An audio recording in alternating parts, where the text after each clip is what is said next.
In today's video, I'm going to teach you how to change visualization to pie chart in Grafana.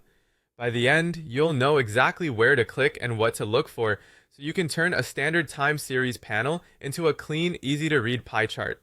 Start by opening your Grafana instance in a web browser and signing in if you're prompted. Once you're in, look to the left-hand side of the screen. That sidebar is your main navigation. Find the Dashboard section and click into Dashboard to view the list of dashboards available to you. From the list, open the dashboard named Alert Groups Insights. This is the space where we'll make the change. If the dashboard is locked down or shared in view-only mode, you'll see an option to make editable near the top. Click Make Editable so you can modify panels and save your changes. If you don't see that option, you likely already have edit access. Next, click Add to start working with the panel. This brings up the panel editor, which is where you can control how data is visualized. On the right side of the editor, click Visualization. This panel shows the current visualization type and all available alternatives. You'll probably see that the panel is set to Time Series by default. That's great for trends over time, but we want a categorical snapshot. On the Time Series card, click Change. This opens the full gallery of visualization types.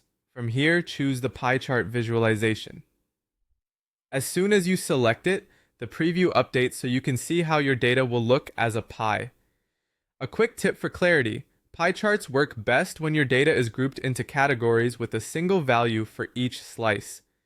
If the preview looks cluttered or empty, check that your query returns a small number of series with labels and that you're aggregating appropriately for the current time range.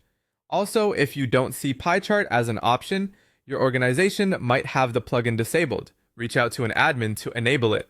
Once the pie chart looks right in the preview, it's time to commit the change. Click Save Dashboard. If prompted, add a short note describing what you changed so teammates understand the update later. Saving ensures your pie chart configuration persists for everyone who views this dashboard. That's it. You open the dashboard, enabled editing, switch the visualization from time series to pie chart, and saved your work. With this approach, you can quickly turn any suitable panel into a pie chart for fast at-a-glance insights. Thanks for watching, and happy dashboarding.